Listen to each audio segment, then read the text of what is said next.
The year is 1944, the Southwest Pacific Theater. To understand the frustration of the American air war in this sector, you have to understand the geography. The Pacific is not like Europe. In Europe, if your engine fails, you glide into a French pasture or a German farm. In the Pacific, the ocean is a blue desert. It is millions of square miles of nothingness, dotted with tiny islands hidden by squalls and clouds. To run out of fuel here is not an inconvenience, it is a death sentence. By this stage of the war, the United States Army Air Forces had introduced a weapon that should have dominated these skies, the Lockheed P-38 Lightning. It was a radical machine, a departure from everything that came before. With its twin booms, twin engines, and a central gondola packed with 4.50 caliber machine guns and a 20mm cannon, it didn't look like a conventional fighter. It looked like a spaceship. It was fast, it climbed like a rocket, and it concentrated enough firepower in its nose to saw a Japanese destroyer in half. But for the pilots of the 5th Air Force, commanded by the aggressive General George Kenney, the P-38 was a paradox. It was a predator with a leash. The problem was range, or rather the lack of it. According to the official flight manuals issued by Lockheed and the Army, the P-38 was a thirsty beast. The standard operating procedure was rigid. Pilots were trained to fly with their mixture controls set to auto-rich and their RPMs kept high. The logic of the era was that high RPMs kept the engine responsive and cool.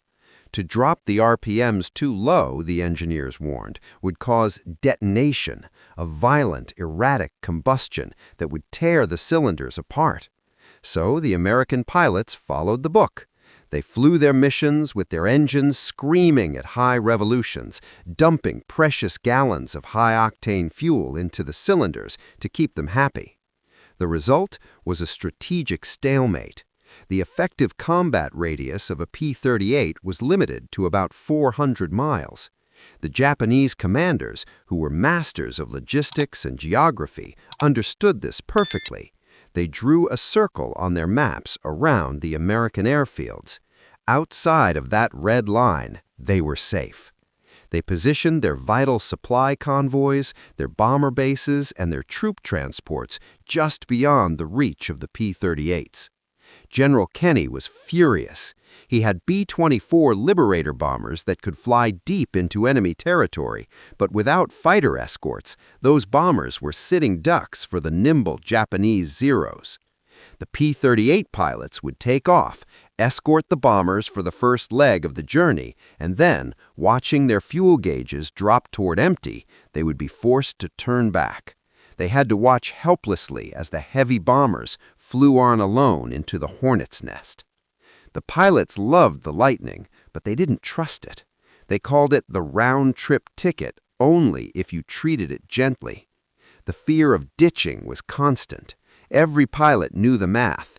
If you run dry over the Solomon Sea, you have maybe 30 seconds to escape the cockpit before the heavy engines drag the plane under.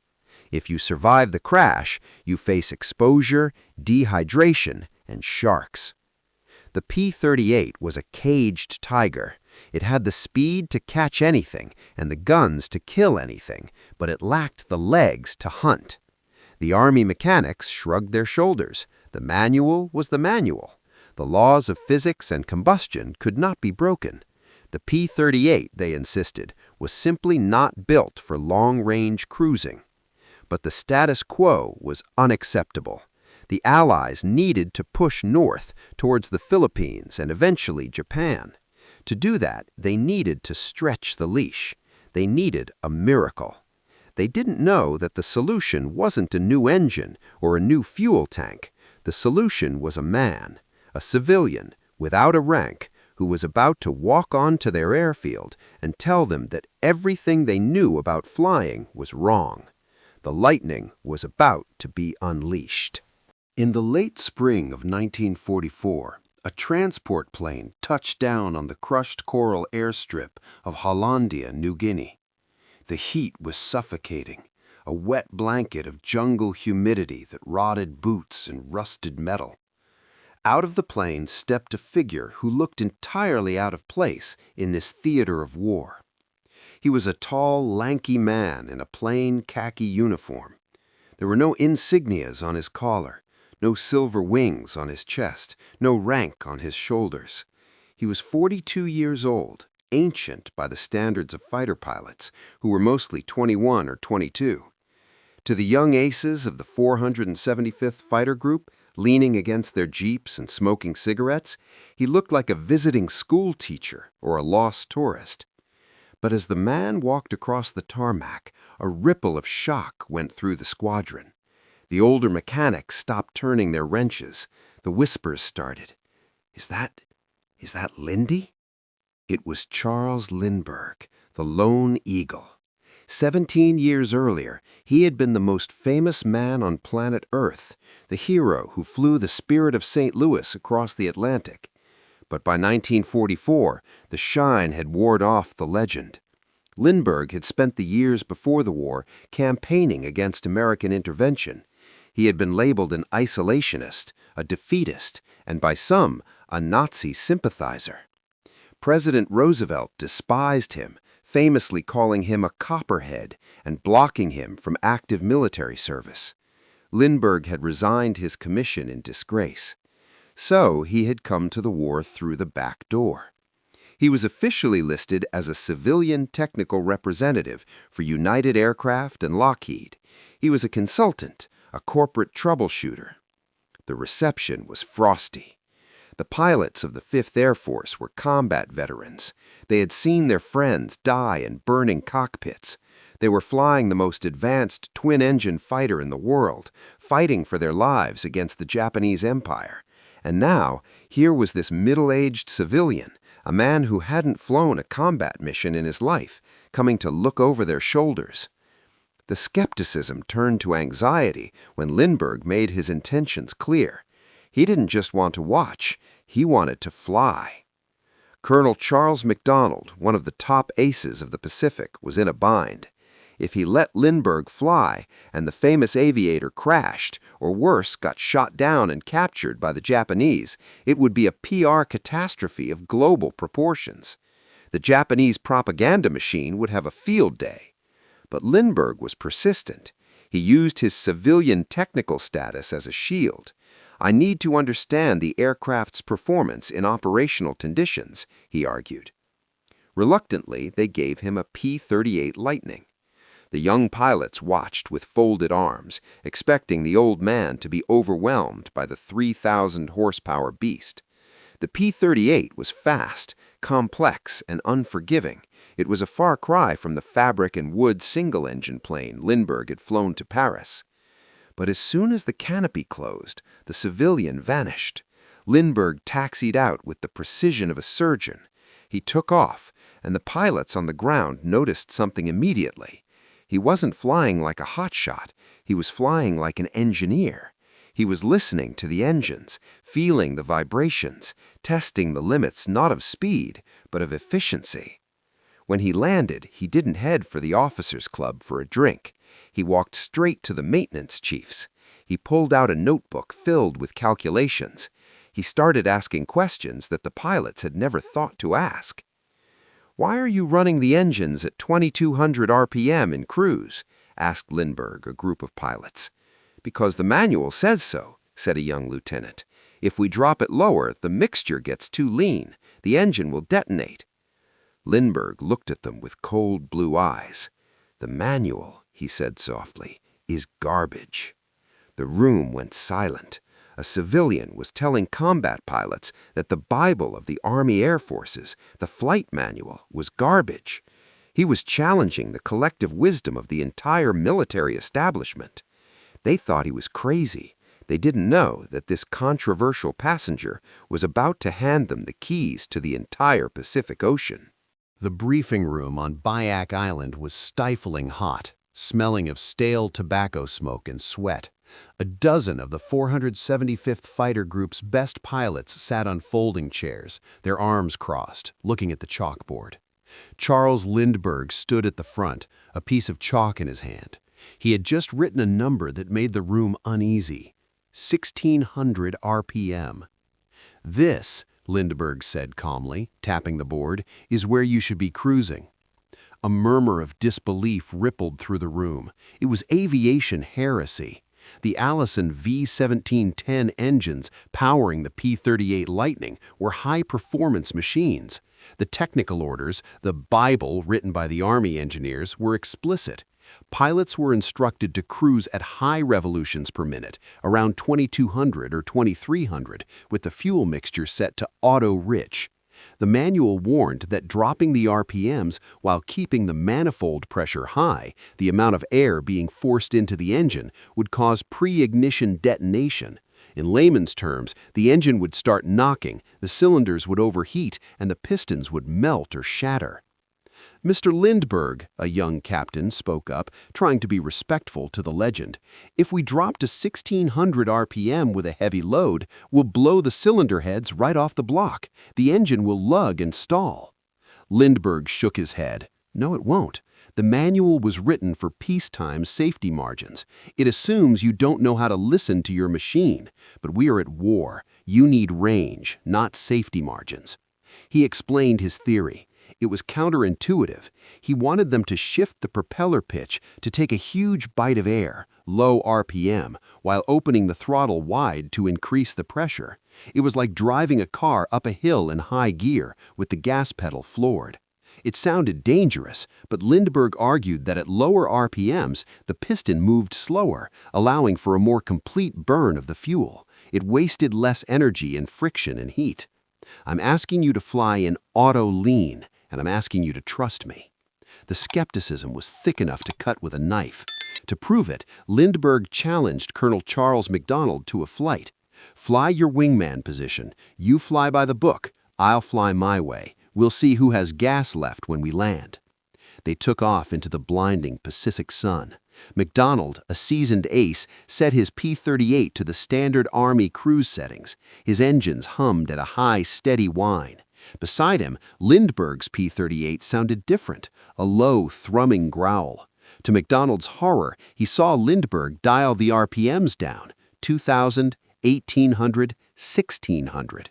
The propellers slowed down so visibly that it looked like the engines were about to quit. McDonald waited for the puff of black smoke. He waited for the sudden lurch of a dying engine. But Lindbergh's plane remained steady. In fact, it was cruising effortlessly. They flew for hours over the empty ocean. Inside McDonald's cockpit, the fuel gauges were dropping steadily, ticking down like a clock.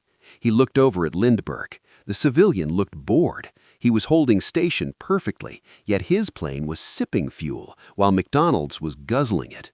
When they finally touched back down on the coral strip, the ground crews rushed to the aircraft to refuel them. This was the moment of truth. The mechanics dipped the tanks. The results were shocking.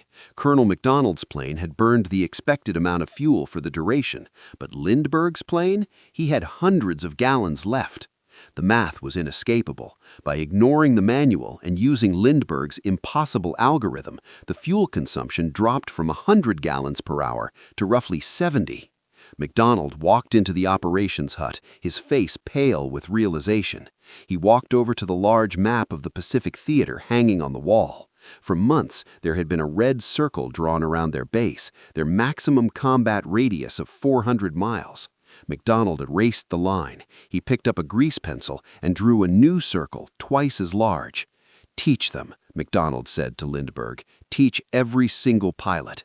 The impossible trick wasn't magic, it was physics. And suddenly, the Japanese bases that had been safe for 2 years were within reach.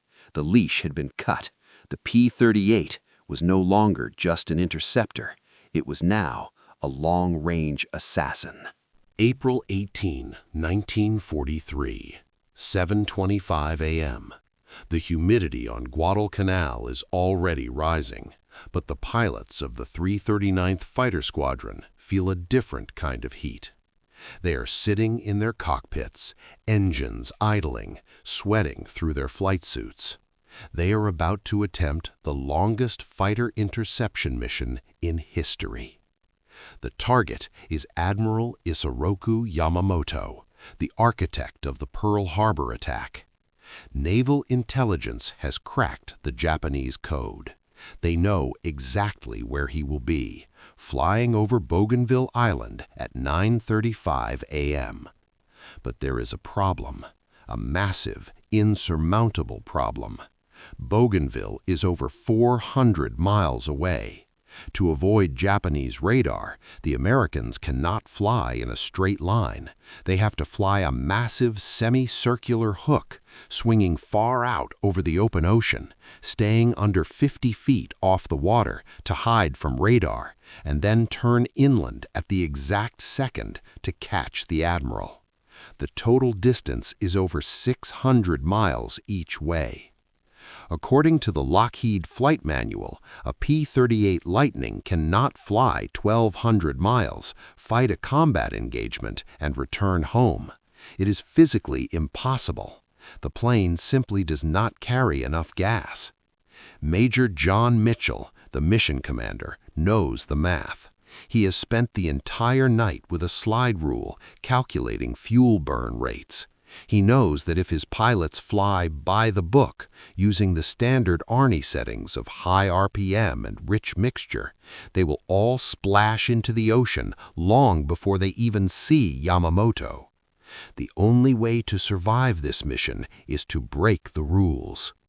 Mitchell orders the installation of massive, non-standard 310-gallon drop tanks. The P-38s look bloated and heavy like pregnant whales, but the tanks aren't enough.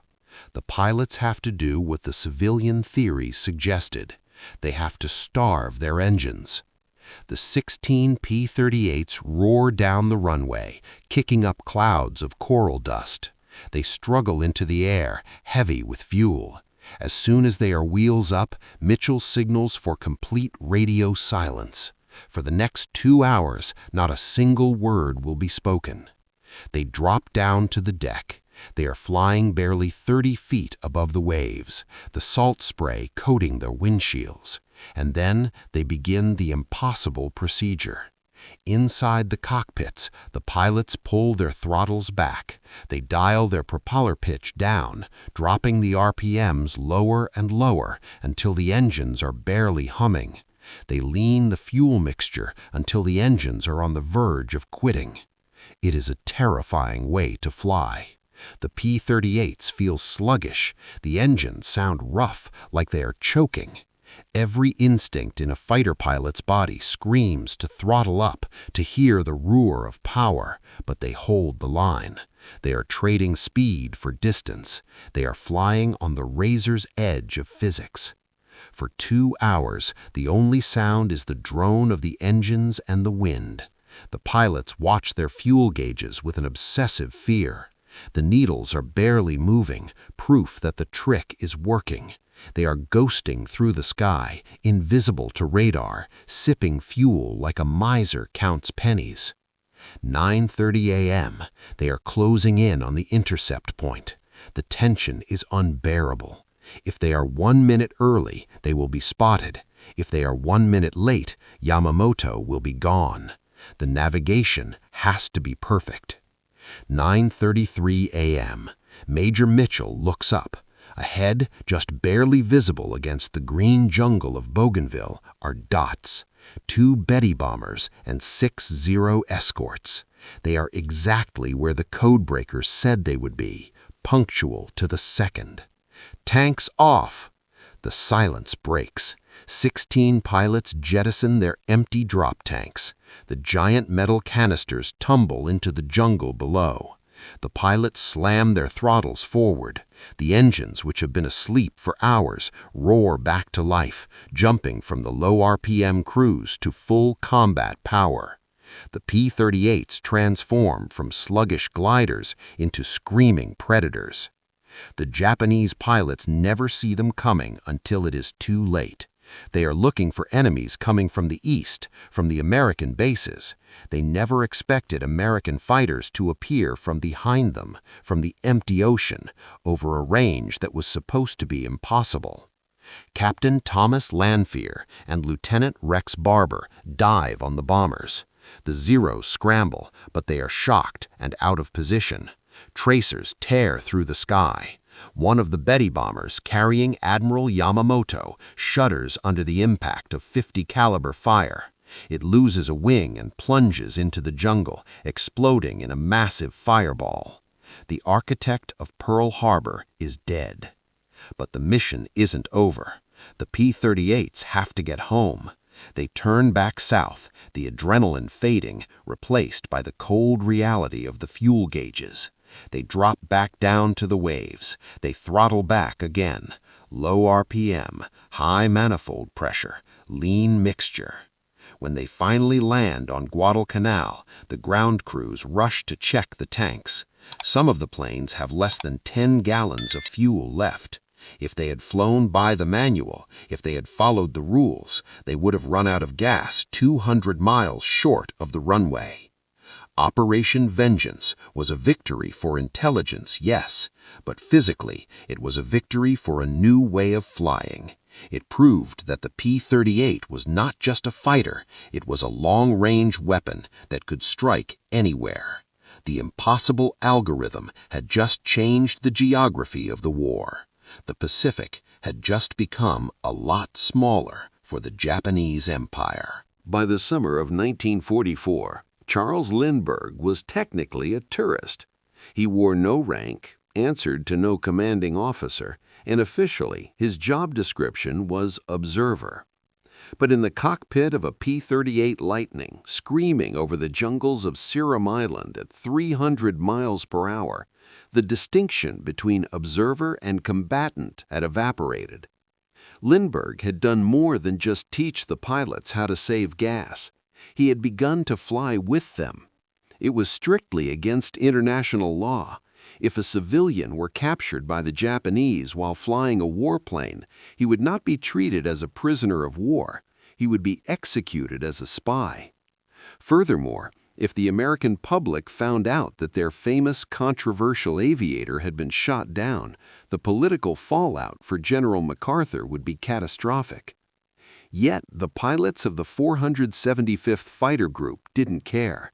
To them, Lindy was no longer the celebrity in the history books. He was the guy flying Blue Flight 4, a steady wingman who had given them the magical ability to fly forever. The culmination of this shadow war came on July 28, 1944. Lindbergh was flying a sweep near the Japanese stronghold of Omaha. He was 42 years old, flying against Japanese pilots half his age. Suddenly, a Japanese K-51 Sonya dive bomber appeared, headed straight for him. It was a head-on pass, the most dangerous game of chicken in aerial warfare. The two planes hurtled toward each other at a combined speed of over 500 miles per hour. Lindbergh, the man who had once campaigned to keep America out of the war, didn't flinch. He pressed the trigger on the P-38's control yoke. The nose of his Lightning erupted. The heavy .50 caliber rounds tore into the Japanese plane. The Sonya pitched up, stalled, and spiraled into the sea.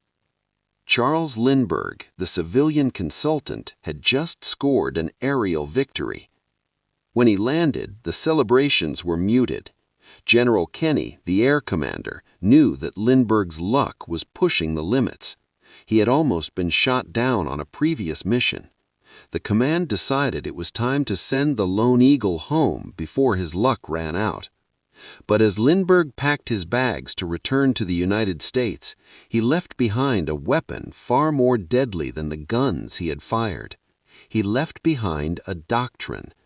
His impossible cruise control technique had spread like a virus across the Pacific. It wasn't just the P-38s anymore. Lindbergh had visited Marine squadrons flying F-4U Corsairs and Army squadrons flying P-47 Thunderbolts. He taught them all the same physics. Slow the prop, open the throttle, lean the mixture. The map of the Pacific War changed overnight. The safety circles the Japanese commanders relied on evaporated.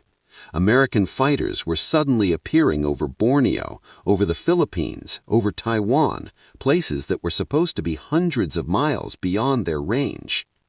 Japanese pilots would take off to intercept American bombers, expecting the bombers to be unescorted because they were so far from base. Instead, they would be jumped by swarms of P-38s that had been loitering in the area for hours, waiting. The psychological impact was devastating. The Japanese pilots realized there was nowhere to hide. Their airfields, their supply convoys, and their harbors were under constant siege. The P-38 Lightning, once tethered to its bases, became the fork-tailed devil the Japanese feared most. It became the premier long-range killer of the war, sweeping the skies clear for the B-29s that would eventually end the conflict. Lindbergh returned to civilian life, his combat record officially non-existent, his kill uncredited in the official logs. But every time a P-38 pilot returned from an 8-hour mission with fuel still sloshing in his tanks, it was a salute to the gray-haired civilian who had walked onto a humid airstrip in New Guinea and taught the Army how to fly. The 19-to-1 kill ratio of the P-38 wasn't just about horsepower or firepower, it was about the freedom to hunt. And that freedom was Charles Lindbergh's final gift to the war effort. He had made the American Air Force untouchable.